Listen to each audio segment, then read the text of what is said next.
Welcome to the Movies versus Films podcast. I am Brian. I am Mike. And we are here to discuss all things cinema. It's funny because usually we don't discuss all things cinema. Usually we just nail one specific target. For like 10 minutes. Yeah. So today we actually will, we would have argued whether this certain movie we just saw is a film or not, but apparently we both agree on it. So we are going to give it to you and give you the merits on it. Like, subscribe, share, hit the bell. Hit the bell. That I see that shit. And also, comment too, because we like to know you're actually watching. And we want to make sure you have any questions. We want to be able to fill it in, do a next episode, whatever your thoughts are. We like to like throw that shit in there too, you know what I mean? All right, so we both watched The Thing. And this thing is called Willy's Wonderland. Oh shit, I did see this. Oh my god. I did see this thing. This was everything I hoped it would be. Dude, it's not a bad movie. Not a great movie, it's not bad. It hasn't been out that long, and I want people to see it, but like to just get into the beauty of it, you almost have to spoil it. But is there any spoiling a movie about Nicolas Cage fighting animatronics that have come to life? Dude, there's no like. What this is like, the whole premise of this movie is like what the movie is. It's literally Nicolas Cage fighting animatronic. Basically, Nicolas Cage is in a weird ass Chuck E. Cheese. Nicolas Cage is driving in a sweet ass Camaro on an open highway, and all of a sudden he runs over a tack strip, whatever they call them. Those are big ass nails. Yeah, they are. And gets a tow truck. Tow truck picks him up. Tow truck driver says that he can fix it for him. He needs cash because it's a little shitbag town that doesn't even have internet. Nick Cage doesn't have cash because he's gangster. He has credit cards. He has plastic. This is the perfect place for someone to break down at. No!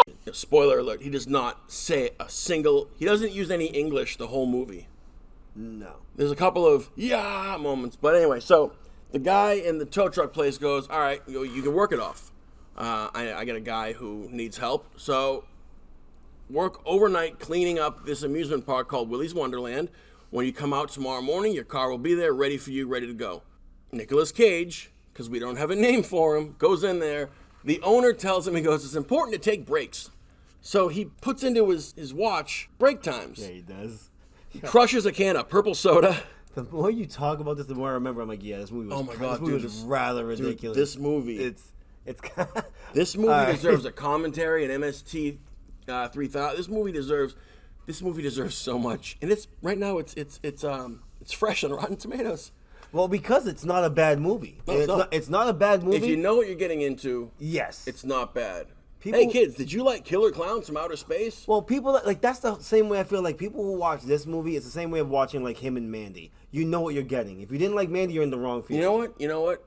Did you go to Disney when you were a child, and did you consider jumping out in the It's a Small World ride and just curb stomping some of those animatronics? This happens. You know what it is? It's like Five Nights at Freddy's. He goes in there, he goes to clean. His watch goes off every once in a while. He goes and he has a purple soda. He cleans up a pinball machine. He plays pinball. Of course, through happenings, some youths find their way in there. And, yeah, I don't want to spoil it, but watch it. It's really good. It's fun. It's Nicolas Cage. It's Nicolas Uncaged beating the shit out / curb stomping / yo. He just walks up to one of them and he just starts pushing it. Yo, he does. You know what he does in this movie? Because he doesn't talk much in the movie. He does a much. lot. He doesn't have any lines. Yeah, he does a lot of face acting. Like you can tell his emotions by the fucking weird ass faces. And it's mostly he makes. just disgust. Yeah. But he's so level. He just absolutely. He walks over. He just fucking wrecks one of these things and then cleans up after himself. No, it's a good movie. I remember watching it and I was like, I left because I watched that, Prisoners of Ghostland, and like Red Rock West all in like the same fucking 2 days. And I was like, Jesus. Yeah, I was on a Nicolas Cage spree. That's a bender. And I was like, well, all right. I said, Cage Uncaged. I can do this. Yeah, check it out. It's definitely not a film. It's barely a movie. No, but it's it's you know what? It's the extremely purest definition of a fun movie. entertaining as shit. Absolutely. That's how I would believe it. It's There's incredibly entertaining. There's no nudity. I don't even think there's really any. Is there any even swearing? There's got to be a couple of fucks let out. There was a girl in that. I remember a girl running through a vent in that movie. Yeah, fucking that behind it. But yeah, check it out. I don't want to ruin anything, but fucking macking me. It's right. There's a lot of fucking weirdo fucking animatronics. But yeah, it's absolutely a fucking solid movie. Definitely worth the watch. Whether you like it or not is completely what you take out of the movie. But definitely try it out and give it a shot. Do me a favor and drop in the comments if you've seen it, what you thought about it. Now the reason that we got up this morning, What was it? a movie called Frank, a film It might be why you called got. Frank. It might be why you got up this morning because you watched it yesterday and you were like, Yeah. you know what it is? It's the reason why the microphone's here. yo, it's like this. It's like you watch the movie and you're like, yo, what the fuck am I watching? And then you watch it and go, wasn't a bad movie. You go home, you sleep it off, and you come back going, yo, did I just watch a fucking movie? That's exactly Yo. what that movie does to Yo, you. midway through that, I thought I was watching a film. All right, so It's a good movie, man. Really good. we both feel like we agree. We think it's a film, but different on this one. That fucking head of his. But it is so different from so many movies that I've seen recently, and you'll find this is my thoughts halfway through the movie. I don't know really where this is going, and I don't care. I just wanted to keep watching those characters. Well, that's the best part about it is that the movie doesn't start off with the weirdness that you think it would start off with. It just goes. It just kind of moves, and you're just like, oh, I'm already on the journey. Let's just keep it going, and you're okay with the ride for this movie. That's why like it works really I vote fucking well. I vote we go full spoiler. So, Frank. We have Donald Gleason, not Domino. Donald Gleason. He's working like a nothing cubicle job or whatever. He plays the keyboard in his spare time. He's always trying to write music and songs, but he can never really come up with more than a bar. Pretty good music. Pretty good keyboard player. Yeah, it's catchy. He sees a flyer for a band playing like the next night, and you can't even pronounce the fucking name of. He's walking along the beach and he sees the police show up and they're trying to drag a man out of the water. This dude's trying to drown himself. Yeah. He's the keyboard player for the band whose name we can't pronounce. So the band whose name we can't pronounce, you have Claire, played by Maggie Gyllenhaal. You have Frank, played by the incomparable Yes. Michael Fassbender. Man could do no wrong. My God. But the important part is Frank. It's the main part of the movie. Frank is a man. He's a man. Frank's a guy who has a giant fucking mascot head on. And just to hold your hand as well, he doesn't take it off. I'm gonna tell you right now, in the wrong shot of this movie, it can come out like a fucking horror movie. Oh my God, nightmare fuel. Yeah, if You it's wake up not, next to that if it thing? wasn't shot the right way, you would have a completely different look on this fucking movie. Dude, Frank has the kind of magnetic personality where people just want to follow him. So the band's manager is watching this whole thing happen, saying, "Oh fuck, we don't have a keyboard player." And John, played by Gleason, looks at him and goes, "I play a little." And the manager walks away and he's like, "Ah, fuck, I'm a nerd." But he comes back over and he's like, "Frank wants you to play with us." Isn't this one, so? Frank and his band, they're trying to make like their first album. It's trying to about to record- do the they- first album for this. They're one, right? trying to record an album, and yeah, they're playing. pop They're playing album. like one last show in I think it's in England before they go over to Ireland to record an album. So Frank invites him to play with them. It's a lot of like improvised. Just it's what would you call it, man? Weird rock. Like it's not even rock. It's you know what it is? It's Progressive. It's electronic progressive rock. It's a Jim Morrison nightmare if it took place in the 80s. It's the same kind of music you'll find in the movie Sing Street. Dude. It's like same kind of As I idea. point to the microphone, indicating the audience, does not the fucking. Yeah, Frank. He takes the ferry over to Ireland with them, and they start working on the album. He thinks he's only going to be there for a couple of days. They're there 11 months working on the album. Yes, I do remember. John grows as a person with his music, and learned. You know, he went from nebbish little fucking get walked on to having some agency. But it's all about Frank. It's all about Frank. Frank does not take the head off. You find out that Frank met the manager in the mental hospital. The manager used to play the keyboard. Hence why he's not here right now. And then he kills himself. Yeah, hence why he's not He here. puts Frank had a spare head. Yeah. Frank's backup head. He puts it on and he hangs himself. Yeah. Oh shit, that's Yep. right. Yep. Yes. The he whole does. time they're in Ireland, John is documenting this on Twitter and YouTube and all that stuff, which Maggie Gyllenhaal's character gets a red ass about. She hates John. She hates him. She says, "If you fuck with Frank, I'll stab you."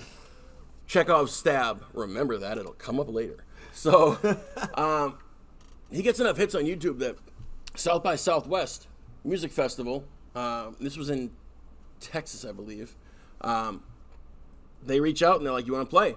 So Frank gets up the nerve in large part due to John. Mm-hmm. And we see a lot of unhealthy relationships with somebody with Frank. Frank is a very eccentric guy. He's eccentric. He's definitely fucking damaged. Oh yeah. But so you see, he wears a fucking yeah, like absolutely damaged. You see, but yeah, you see Maggie Gyllenhaal's Claire, kind of walking him through life by the hand almost, and the whole time you're thinking like, she needs to ease up, all that shit. And then there's a tug of war. John's trying to take him out in front of people and shit. Claire and John sleep together once, and she says, "Yeah, I'll stab you if you fuck around." They go to South by Southwest. Doesn't go well. Frank gets all excited because he's gonna make more likable music, and the song is just shit. Two of the band members leave immediately. Claire stabs John in the leg, fulfilling her promise. You gotta respect someone who follows through on what they say. I will stab you. So they try to perform live, just Frank and John, and John just uses it as his moment, and Frank just collapses on stage and he cracks the head, so he has to put duct tape all over the side of it. Frank and John get in a fight. John wants him to take the fucking head off, dude. He's like, "Take the head off. I'm sick of your shit. I'm taking that shit off." Yeah. And he tries to take Frank's head off, and Frank, in a bathrobe, runs out the door of the hotel, tries to run across the road, and gets fucking plowed by a car. John goes after him. He gets hit by a car, too. Mm-hmm. We find Frank. John finds Frank eventually. He's back at his parents' home. He's not wearing the helmet anymore. It's Michael Fassbender. It's revealed. Takes a long. You know what though? The reveal doesn't come till like a very long time into that movie. Yeah, they hold. And there's that a couple shit. times where you think it might. Yeah, but they hold that like near the end. He meets Frank's parents. He asks like, "What happened?" Nothing happened. He just has mental illness. John leaves Frank and he goes and he finds the band again. Turns out he brought Frank with him. I want to know what the conversation was with Frank's parents. Like, "Hey, I know this guy's nuttier than a bag of squirrel shit, but I have this idea." He takes Frank to where the band is playing. And then Frank kind of improvises a song with him. By the way, the song is really good. Some of the music in the movie is really. It's like the best song in the movie where he's just improvising it. I don't know how much was really, but Michael Fassbender, man. He can't really do much wrong. Yeah. You can give him the wrong He role, but he makes a lot of bad movies, but he's always good in them. I think he's in bad movies. Yeah. He's not the bad one. No, he's not the bad one. Actually, He no, Snowman was definitely his fault.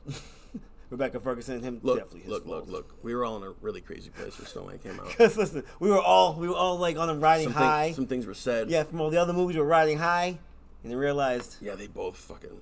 That was just a. Don't see Snowman. Sorry, the D. Yeah, sorry, skip that one. Skip the shit out of that one. Skip that one really hard. So yeah. So we end up with Frank back with the band. They just playing in a small little nothing club, and John walks out the door and walks away. That description doesn't do shit for it. No. Like reading the front flap of a really good book, you're like, this can't be good. This is fucking stupid. Oh, look, I told you about the movie. You looked it up and just read like 3 lines about what the movie was about, and you saw the fucking head, and you were like, I'm in. Yo, watch the trailer. Yeah, he goes, I'm fucking in. He goes, what is this? Watch the trailer. It's incredible. It is. Do you know what it is? If you liked Life Aquatic, you'll like this movie. I actually Because like the way people act like towards Bill Murray's Steve Zissou, same kind of way. same kind of way they act towards Yes, Frank. they do. It's a magnetic personality of a very completely, just insanely weird guy. But like, he's a sweet guy too. Would never put those 2 movies together, but you're absolutely right though. Yeah, Very, very he's similar. a sweet guy. They show him, they hadn't paid the bill at the cabin they were renting, and they were going to get evicted out, and some family showed up for vacation. They show Frank walking like on a forest trail with the wife, with an ascot, and the wife's just crying and hugging him because like he gave her some catharsis for something. Hey man, he's a good person. That's it. He's a good soul, Dude. but he's a damaged soul. Yeah. I think I'm going to have to revisit this movie one more time because I remember really, really liking it. It wasn't that long either. No. I think it was $1.50, maybe something like that. My favorite movies, art house movies. This if you're not into indie or I mean I say always give film a shot. You'll be surprised the weirdo shit you might end up liking. You have to end up when you watch movies, you can have your own like niche of what you like to watch, but you have to be able to like try the other shit that's just like not in your wheelhouse. And honestly, it might just turn you around. I didn't know I liked horror movies.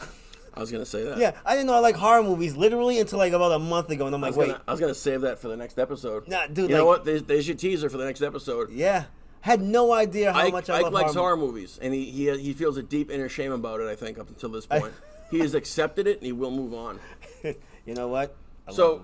yeah, so summing it up, Frank is a film. Hey, you better keep going, motherfucker. Frank is a film, and it's not just because, if I like a movie, I say it's a film. It's assembled in such a way that you follow every character, you're invested in them. There were no bad performances. Anytime anybody was talking, I was stuck on it. Even when the guitarist would never speak English, I'm like trying to pick out what he's saying. Yeah, so I think you should check it out. It's an indie film. Like Trainspotting's an indie film. Life Aquatic's an indie film. But some of these indie films can have very bigger effects than you would imagine. Yeah, Especially this won't have the lasting effect that a Godfather or a Jaws will, but it might gotta just tell spark ya. something, man. yeah, I might gotta spark tell you, something. they caught something with this one, man. I want to look out for this director because they really got hold of something. I like it, and I also don't mind the weird as long as it pays off. You can't give me weird and just keep going down the rabbit hole. If the rabbit hole ends up having light at the end, I'm like, oh, all right, word, no problem. You had Michael Fassbender in a mask for 98% of the movie, and Donald Gleason carried that movie. You were with him every step of the way. You felt what he Well, felt. the movie kind of follows him most of the movie, if I'm right. But there were no scenes though where it took me out. Where it's like Take the fucking helmet off. like There's none of that. seriously, Yeah, like, there's none I of was that. with him. Like Yes. I was with him the whole way. Where it's like, all right, roll with this one. Like you always put yourself in their shoes, and I'm like, yo, this motherfucker's gotta go. There's track shots in this movie that where the camera falls behind him and you see the massive head and you're like, it should take me completely out of the movie. No, Yeah. all right, let's follow the guy with the head. Yeah. Like it's just like let's roll. The way he talks to it's just, you know what? Do yourself a favor. At least watch the trailer. Yeah. If you have seen it, though, drop a comment. On the next episode, we will discuss Ike's heretofore unknown love for horror. So I didn't know. like the video, subscribe. Any movies you want us to review or go through, or we might even do some commentaries down the line. It's a little bit difficult, but yeah, leave a like, subscribe, all that other stuff, and keep watching movies. Be good to each other. Wear a mask. Don't be a dick. See you next time. Then I hit the space bar and it ends.